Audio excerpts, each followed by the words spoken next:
chess opening traps in the English Opening, which happens after the white's first move, pawn to c4. I'm Grandmaster Igor Smirnov, and let's go ahead and get started. The first game we're gonna take a look at was played between Andreikin and Karyakin, playing black. White here played knight to c3, knight to c6, knight to 3, pawn to g6. All the moves are fairly common so far. White plays pawn to d4, black recaptures, and here your opponent definitely expects you to recapture with the knight, which is the most natural thing to do. However, you can play a more aggressive move, knight going forward to d5, and even though at first it's not that obvious what's the purpose of this move, but the knight takes aim at some of the black's weaknesses, and in a moment we're gonna realize why it is so crucial. Black played bishop to g7, which is the continuation of their plan, and white goes bishop g5. And now you can already see that this bishop together with the knight are putting fairly unpleasant pressure onto the black's position, which is not that easy to handle. Because if black plays something like pawn to f6, trying to just kick this bishop away, then yes, even though it saves black currently, but the bishop just goes back, hitting the c7 square at the same time, 2 times with the knight and the bishop. Therefore, black has to play pawn to d6. Now you can take the pawn back on d4, and you just have a superior position because black weakened his king. Also, the bishop on the g7 is dull, it's blocked by its own pawn. All in all, black has a bunch of weaknesses. White is ready to also jump to b5 and possibly capture that c7 pawn anyways. All in all, white just has a great position here. In the actual game though, Karyakin did not play the move pawn to f6, which we have just analyzed, and instead he played the move knight g to e7, which is the usual choice for players that are unaware with this opening line. And even though this move knight g to e7 is the most natural way for black to play, in fact this is already a losing mistake, because right now you can shock your opponent by playing knight takes d4. And even though it looks like white is blundering this knight because black can capture it either with the knight or with the bishop, but white is just winning here. First of all, black cannot ignore the white's threat because you're gonna first of all trade off the knight on c6 and after that capture the black's knight on e7, either with your bishop or with a knight. Therefore, you do have a strong threat here and black has to react. Now, what can black do? If they capture on d4 with their knight, then you recapture the knight on e7, and not only that, you're also trapping the queen back there on d8 and you're winning the queen. Therefore, taking on d4 with the knight is not really an option, and Karyakin took with the bishop, which looks like a really sound option for black. However, this is the moment where you prepare some really shocking surprise for your opponent, which is queen takes d4. You're sacrificing the whole queen because you know that you're gonna win on the next move. So what is the point here? First of all, queen is attacking the rook, okay? Therefore, black needs to do something about that. And if black captures the queen, then you go forward with knight goes to f6, king goes to f8. And at this point, I think it's totally appropriate for you to say something like this. And then finish the game in style with bishop goes to h6. If you enjoyed it, don't forget to like this video, because as always, when we get to 1000 likes, I will record a continuation of this video with some more powerful opening traps that help you to win the games really fast. There we go with the trap number 2. It happened in the game between Cvitkovic and Brestian, also 2 master level players, which just goes to show you that really these traps are very effective even against experienced opponents. And here after g3, bishop goes bishop to b4, and you go knight to d5, which already puts some pressure on the black's position, questioning black what they're going to do now, and if they do nothing, you'll just capture their bishop gladly.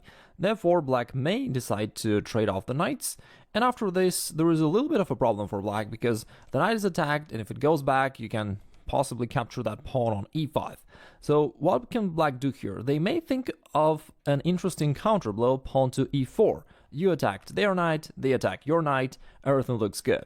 However, after the exchange, instead of just keep trading the pawns, you can do the move which will upset the black's plans, which is queen to b3. And at this point, black realizes that even though the game has just begun, it's time to resign. The queen is attacking the bishop, but even more so, it indirectly puts the pressure onto that b7 pawn, and therefore, after the bishop goes back, you'll just capture that pawn, winning some more material afterwards. And black can't really keep their bishop on b4 because they may keep it there for one more move, maybe playing queen to e7, but after that you'll kick it off anyway by playing pawn to a3, and the bishop will eventually have to go back. And then you can finally grab that pawn on b7, Even more so, you want to capture one of the black's pieces on the next move, which you will do inevitably, and it's time for black to resign. What can you do if your opponent tries to trap you the way we just discussed previously? In this case, you also can do something really interesting. Now, the first moves are just the same. They're one of the classical moves of the English opening. And here white goes into this line with knight to d5, and after the exchange, in the previous opening trap, we just saw that this counter blow pawn to e4 really does not work for black. It's actually losing. You shouldn't do this, but you can set a counter trap. I don't know if such a term exists, but the moment white is trying to trap you, you may trap them by playing knight to d4, which looks like you're just saying, all right, I give up the pawn, I don't know how I can possibly protect it, so I'm ready to give it up. But if white is greedy and captures your pawn, then you go with queen to e7, and at this point, white may realize that it's not all that easy, because if the knight goes away somewhere, it doesn't really matter where it's gonna go, let's say knight to d3 or any other move, you just finish the game with knight to f3, checkmate. Notice that the pawn cannot capture the knight because it is pinned, and therefore that's just really cool. And what else can he do? In case white realizes that the knight cannot go back, they may try to protect the knight by playing pawn to f4, but you kick it away anyway by playing pawn to d6, and the knight eventually has to go back. So let's say it goes knight to d3, and in this case, if you just do this check knight to f3, now white's king can escape after king to f2, therefore that is not effective. But you can go forward with queen to e4, attacking that rook on h1, aiming to simply grab it on the next move, and then once white plays rook to g1, which is the only way for the white's rook to escape, you have the really inhuman move, I gotta say. So you can actually think twice before playing the move on the board, because it could be the way that your opponent will just quit chess after that, because the move is queen goes to e3, and yeah, this is brutal, I gotta say. The pawn is pinned, it can't capture your queen, and the threat is knight to f3 checkmate, which is absolutely insane. I'm pretty sure you never saw the checkmating, combination like that, where the black's queen is kind of sacrificed on e3, even though it's not, because the pawn is pinned. And there is literally no way for white to stop knight f3 from coming, or else you can also grab the rook, and it's time for white to resign and be very upset about their intention to play chess against you. If that sounds good, don't forget to subscribe to the channel and hit that notification bell so that you don't miss out on the next videos with more opening traps, which I'm gonna publish fairly soon. Now let's analyze another variation. Of course, the first move is still pawn to c4, the English opening, pawn to e5, knight c3, knight to f6. And here we still go into the same position which we have already observed a few times. And at this point, we just discussed the move knight to d4, which sets this counter trap. If you're playing white, just don't forget that you should not grab that pawn on e5. It's a poisoned pawn. But the other way for black to try to escape from this problem of losing the pawn to e5 is play knight to e7, which would counterattack your pawn on d5. And so you can actually trade off these pawns, and now you play queen to b3, which also makes some annoying pressure onto black's position, because you're attacking the knight, and also the knight can't go away, because in this case you'll grab the bishop. So what can black do? They must protect their knight, and then you go bishop g2, attacking the knight once again, threatening to grab it, and after that to collect the bishop on b4. And black needs to do something about this. They need to protect both of their pieces. The correct move for black here is queen to e7 to protect the bishop, and after that the game is about equal. Perhaps white is more active anyways, but if black doesn't know this opening line, they're likely to play queen to a5, which looks like a more straightforward way for black to protect both of his minor pieces.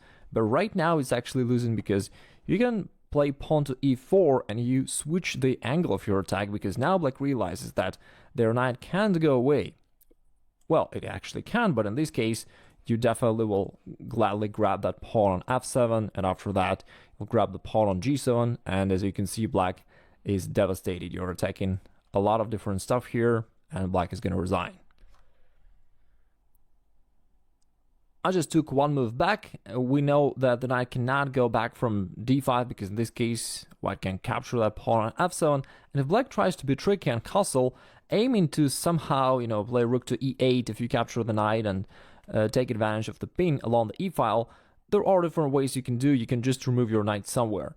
One good way is to play knight to c4, attacking the queen. In this game, which we're analyzing, white even played knight to d3, which wins as well, because still you're keeping attack on both of the black's pieces, and therefore he can't escape with both of them at the same time. In this game, black just played rook e8, white castle, and black resigned right here.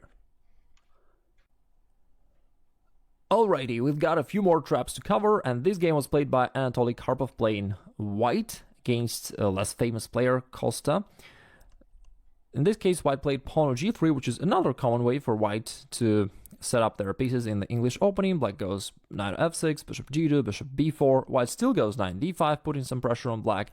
And here, after this exchange, black decided to go knight to d4, which looks like a good move because it's a forward move, and usually forward moves are good, but in this case, it is a losing mistake.